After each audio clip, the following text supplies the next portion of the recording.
La mémoire nous construit, inlassablement, jour après jour. Elle nous permet d'avancer, de mûrir, de progresser au fil des années à l'aune de l'expérience acquise.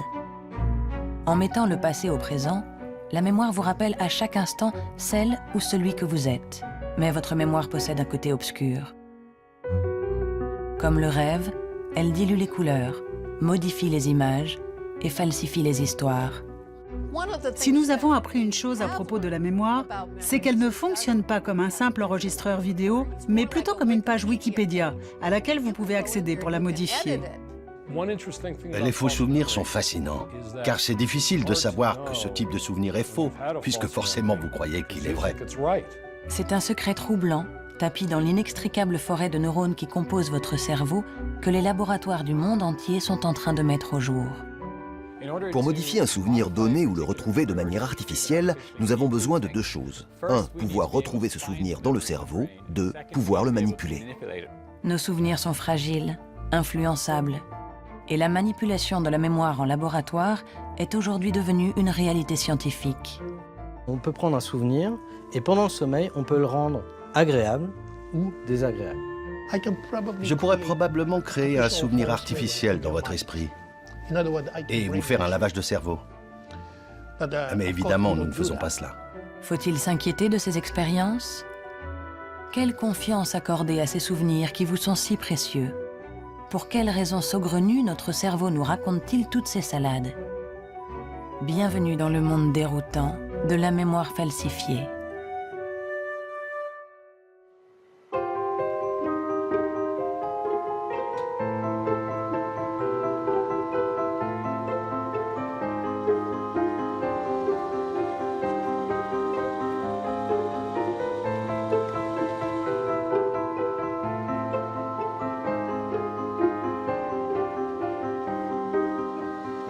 Notre enquête sur les infidélités de notre mémoire commence au sud de Los Angeles, sur le campus de l'université d'Irvine en Californie. Cette voiture, qui a l'air de surgir d'une série B, est celle de la patronne de la brigade scientifique des faux souvenirs.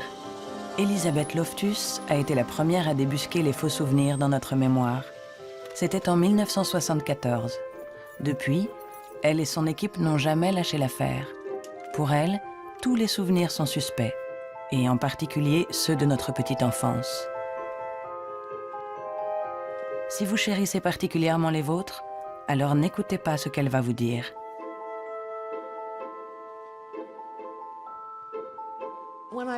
Quand je regarde cette photo, je vois que je suis avec mon petit frère. Il était né, mais il était encore bébé. Je dois donc avoir 2 ans, 2 ans et demi, mais je n'ai aucun souvenir de ce moment. Et sur celle-là, je vois que je suis avec mes 2 frères et ma cousine. Mais je ne sais pas s'il s'agit de mon premier souvenir ou non.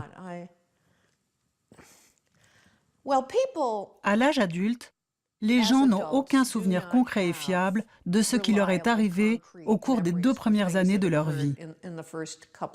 C'est un phénomène qu'on appelle amnésie infantile. Et la plupart des psychologues considèrent que nos souvenirs ne peuvent pas remonter avant l'âge de 3 ans. À cet âge, le développement du cerveau n'est pas terminé. Et nous avons besoin d'un cerveau suffisamment développé pour fabriquer des souvenirs qui ne seront pas oubliés. Cette aptitude n'existe pas avant 3 ans. Mais alors d'où viennent toutes ces images qui vous trottent dans la tête? Vous les avez reconstruites, tout simplement, en regardant votre album de famille ou en écoutant vos parents raconter votre propre histoire. Et aussi désagréable que cela va vous paraître, vos souvenirs plus récents sont également truffés d'approximations, d'inventions, d'erreurs et de détails rajoutés a posteriori.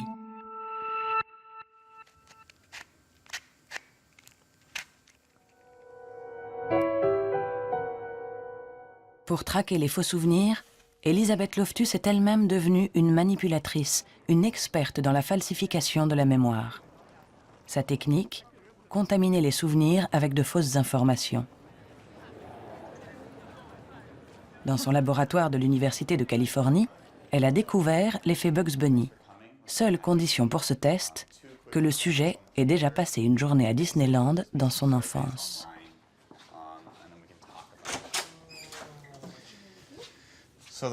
Vous allez d'abord répondre à une sorte d'enquête de qualité pour Disneyland. Nous voulons juste savoir quelle a été votre expérience du parc. Vous allez donc lire cette publicité, et lorsque vous aurez terminé, le bouton suivant devrait apparaître ici, et puis vous pourrez continuer. Il est 4 heures de l'après-midi, par une belle journée d'été, quand en passant par la ville des Toons, vous repérez Bugs Bunny, votre héros. Cette affiche a été truquée. Il s'agit d'une fausse publicité. Bugs Bunny n'appartient pas à l'univers de Disney. Influencé par cette fausse information, le sujet est invité à répondre à des questions sur les souvenirs qu'il a gardés de sa vraie visite à Disneyland. Kevin, j'ai terminé. Ok, nous pouvons donc sortir et vous pouvez vous asseoir juste ici.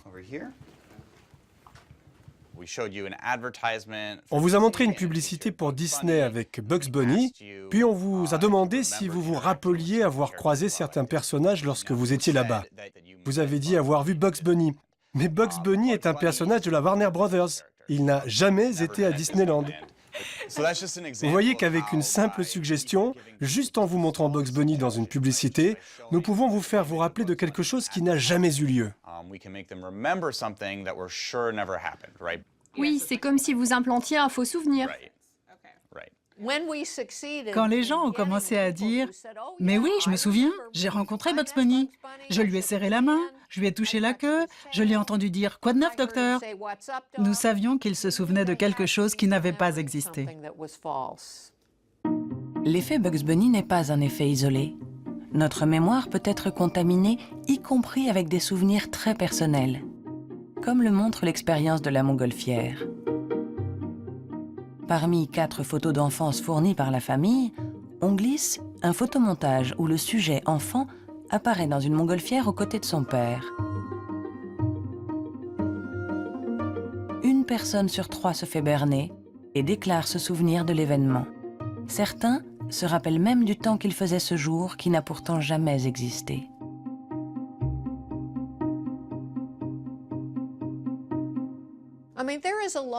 De nombreuses fictions se baladent dans notre esprit au milieu de souvenirs qui, par ailleurs, sont à peu près authentiques. Cela rend les gens mal à l'aise de penser qu'ils ne peuvent pas se fier à leurs propres souvenirs.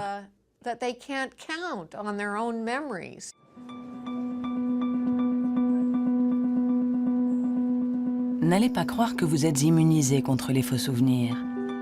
Ils s'immiscent partout et chez chacun d'entre nous. En cause, le fonctionnement même de notre cerveau, probablement la machine la plus complexe jamais inventée par le vivant. Le mécanisme de la mémoire commence à peine à se dévoiler. Tout part de nos expériences sensorielles. Ce que nous voyons, entendons ou ressentons pénètre dans notre cerveau. Ces informations convergent alors progressivement vers l'hippocampe, véritable gare de triage de nos perceptions.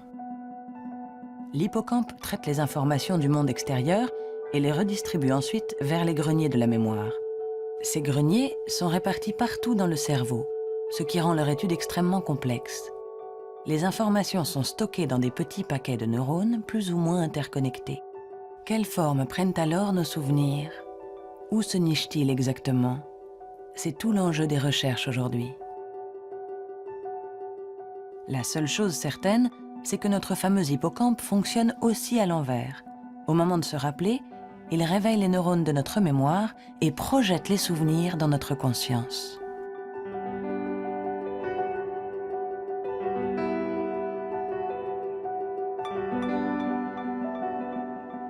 Ce mécanisme est subtil, mais aussi fragile. Il nous joue des tours. Il génère de faux souvenirs. Daniel Schachter, l'un des lieutenants de la brigade des faux souvenirs, s'est donc donné pour mission de prendre notre cerveau en flagrant délit de falsification à l'aide de l'imagerie cérébrale. Car une IRM ne ment pas. Mais pour y parvenir, pas question de s'attaquer à un souvenir d'enfance, beaucoup trop compliqué.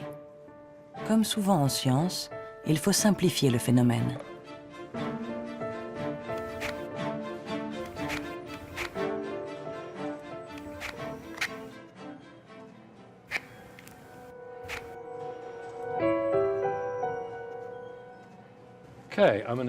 Je vais vous emmener en salle d'imagerie cérébrale. Vous allez passer une IRM. Avec son groupe de Harvard, Daniel Schachter a scanné de nombreux cerveaux pour tenter de découvrir la signature des faux souvenirs. Je vous présente Tammy, qui s'occupe du scanner. Chez lui, pas de détecteur de mensonges, mais une sorte de détecteur de faux souvenirs. Grâce à l'imagerie cérébrale, il espère voir le cerveau se tromper en temps réel. Ok, nous sommes prêts. Vous allez voir une série de formes géométriques apparaître à l'écran.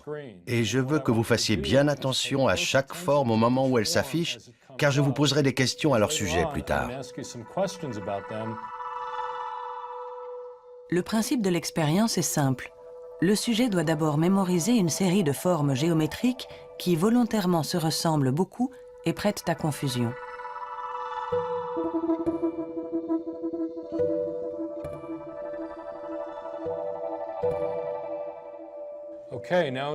Ok, maintenant nous allons tester votre mémoire.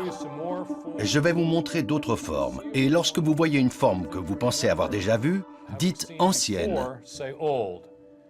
Lorsque vous en voyez une que vous pensez n'avoir jamais vue, dites « nouvelle ». Difficile pour le sujet de faire la différence entre les formes déjà mémorisées et les nouvelles qui leur ressemblent beaucoup. Mais il ne s'agit pas ici de mesurer une performance de mémorisation. L'expérience est plus subtile. Elle doit permettre de regarder ce qui se passe dans le cerveau à l'insu du sujet. En particulier quand il se trompe, qu'il confond de vraies figures avec des figures qu'il n'a jamais vues. Là, nous observons une partie du cortex visuel située à l'arrière du cerveau, au niveau du lobe occipital.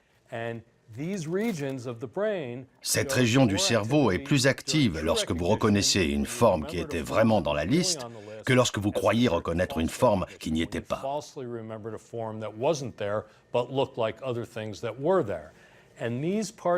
Cette partie du cerveau est impliquée dans le traitement de l'information visuelle. Et c'est tout à fait logique qu'il y ait plus d'informations visuelles pour une forme vraiment déjà vue que pour une forme que vous croyez avoir vue. Le cerveau, lui, fait donc bien la différence entre un vrai et un faux souvenir. C'est ce que montre le scanner. Mais il discrimine le vrai du faux à notre insu. Pourquoi n'en avons-nous pas conscience? Quel phénomène entretient la confusion entre le vrai et le faux? Pour Daniel Schachter, la réponse est aussi dans l'imagerie cérébrale. Il a découvert que notre conscience, elle, ne faisait pas vraiment la différence entre se souvenir pour de vrai et imaginer quelque chose de très proche. Dans les deux cas, les mêmes zones du cerveau sont activées. L'origine des caprices de notre mémoire se trouve peut-être là. La mémoire a beaucoup en commun avec l'imagination. Imaginer et se souvenir sont deux choses très similaires. Quand nous faisons des expériences d'imagerie cérébrale et que nous demandons aux gens de se souvenir d'expériences passées ou d'imaginer quelque chose qui pourrait avoir lieu dans le futur, nous remarquons que beaucoup des régions activées sont les mêmes dans les deux cas. Par exemple, l'hippocampe. Cette similarité de l'activité du cerveau quand il se souvient et quand il fait appel à l'imagination pourrait en partie expliquer les faux souvenirs. Notre cerveau serait donc coupable de quiproquo, de confondre l'imagination et la mémoire. Comment se fait-il que les millions d'années d'évolution n'aient pas conduit à une machine à souvenirs plus fiable? Un ordinateur, lui, stocke définitivement et sans erreur des milliards de données. Sommes-nous condamnés à être trahis par notre propre cerveau? Pascal Roulet, qui mène ses recherches à l'Université de Toulouse, sonde depuis des années les mécanismes à l'origine de cette imperfection. Il a fait une découverte incroyable. Nous modifions nos souvenirs quand nous les utilisons. Se rappeler change le souvenir. Il appelle cela le syndrome du pêcheur marseillais. On va prendre un pêcheur, il prend un poisson de 10 cm. Donc il va mémoriser l'information, j'ai pris un poisson de 10 cm. Le lendemain, si quelqu'un l'interroge sur ce qu'il a pris la veille, comme il est marseillais, il va avoir tendance à exagérer un petit peu. Donc il va répondre 20 cm. Le problème, c'est qu'il va mémoriser l'information initiale plus l'exagération. Donc il va mémoriser en mémoire à long terme un poisson de 20 cm. Quand une semaine plus tard, on va lui demander qu'avez-vous pris il y a une semaine, il va se souvenir d'un poisson de 20 cm. Et comme il est marseillais, il va rajouter un petit peu, et donc ça va faire un poisson de 30 cm. Et il va stocker cette information de nouveau en mémoire à long terme. Donc ce qui est intéressant ici, c'est qu'il y a une évolution progressive du souvenir. À chaque fois qu'on va réactiver le souvenir, eh bien, on va ajouter des petits éléments, et le souvenir initial et le souvenir final peuvent être très différents. À chaque fois que l'on se souvient d'une situation, une modification, un nouveau détail est susceptible de se glisser dans le souvenir. Il y a 15 ans, Pascal Roulet et d'autres chercheurs ont découvert le mécanisme qui explique cette étrange propriété de notre mémoire. En remontant à la surface, un souvenir redevient momentanément fragile et malléable. Alors, lorsqu'une information arrive dans votre cerveau, cette information va être consolidée pour créer un souvenir. Ce qu'on a découvert dans les années 2000, c'est lorsqu'on rappelle ce souvenir, il remonte à la surface et il devient fragile. Ce souvenir fragilisé va pouvoir intégrer de la nouvelle information de l'environnement, et pour être stabilisé de nouveau en mémoire, il doit subir le mécanisme de reconsolidation. On a donc ici une fenêtre temporelle où le souvenir peut être modifié.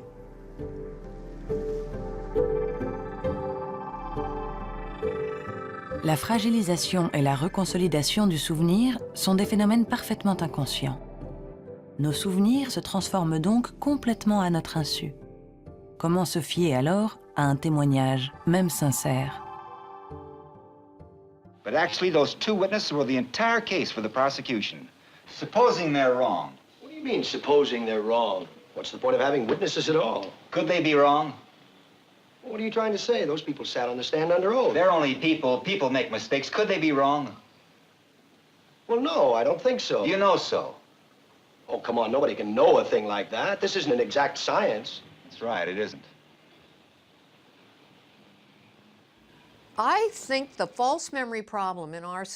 Je suis convaincue que les faux souvenirs constituent un problème majeur dans notre société. J'en suis persuadée, en partie à cause du nombre d'erreurs judiciaires qui ont été découvertes.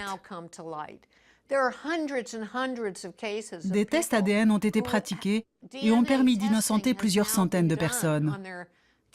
Ces gens ont passé 10, 15, 20 ans en prison pour des crimes qu'ils n'ont pas commis, on le sait aujourd'hui.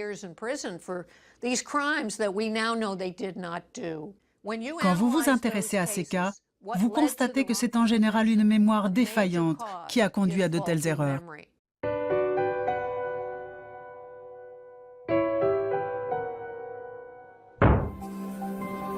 La sincérité d'un témoignage ne suffit donc pas pour approcher la vérité. Le faux souvenir est une réalité qui empoisonne la justice depuis toujours. Pour pallier ce problème, en France, l'École nationale de la magistrature a mis en place un atelier entièrement consacré à la fiabilité de la mémoire et du témoignage.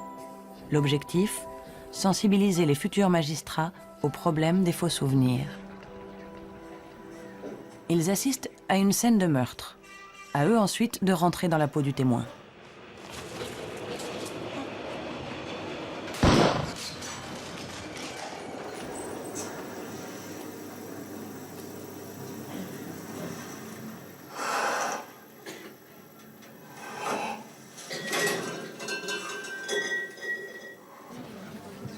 Voilà, la projection s'arrête là. Je vous invite à rejoindre les salles. À tout à l'heure.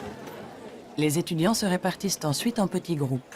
Chacun va témoigner de ce qu'il a vu. Je peux uniquement vous indiquer à ce stade que vous êtes le témoin qui a prévenu les services de secours dans la scène qu'on a vue et qu'à ce titre, vous allez être entendu par les services de police. Mais j'aimerais en tout cas, dans un premier temps, que vous me décriviez physiquement cet individu qui a tiré sur la dame. Il était brun avec les cheveux courts. J'avoue que je n'ai pas du tout prêté attention à sa tenue vestimentaire. Je dirais qu'il avait le teint plutôt hâlé. Combien de tirs avez-vous entendu ou vu? 2. La personne rentre, pointe et tire. D'accord. Et ces tirs étaient-ils espacés? Non, il les a tirés de façon... c'était pas. Très bien, papa. Voilà. Dans cette salle, le témoin s'en sort plutôt bien. Mais vous allez voir que c'est loin d'être toujours le cas. Entre les oublis, nombreux, Et les inventions, pures et simples, il y a autant de témoignages différents que de témoins. La chemise à carreaux rouge. Oui, chemise à carreaux rouge, c'est rouge en noir et jean. En fait, il y a de tout.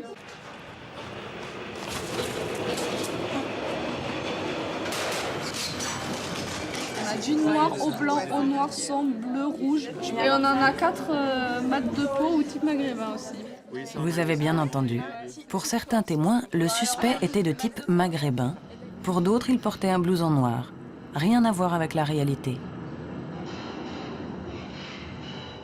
Pourquoi certains qui voient là un blouson noir, tous les ans on a des blousons noirs, alors que monsieur porte une chemise rouge à carreaux. Vous l'évoquiez tout à l'heure. Pour ce psychologue, expert de la mémoire, ce n'est pas une surprise. Et bien sûr, la fiabilité du témoin. Les stéréotypes, les préjugés, les a priori, les idées reçues se glissent en permanence dans nos souvenirs selon un mécanisme psychologique bien connu. Quand le suspect a une arme, donc un pistolet, et braque sur la victime, là, il y a un focus sur l'arme. Donc toute l'attention va être focalisée sur l'arme et le témoin va zapper toutes les informations périphériques, même l'aspect physique du suspect.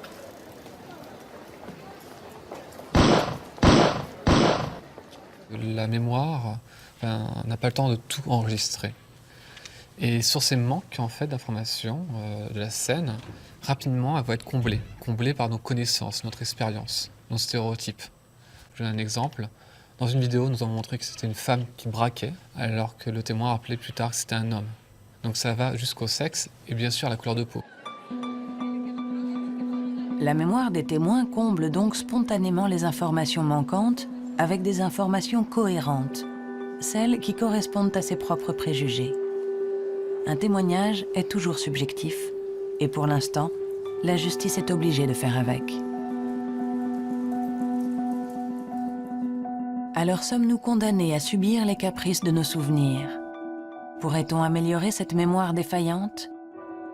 Corriger ces erreurs parfois truffées d'idées reçues et de stéréotypes? Un jour peut-être.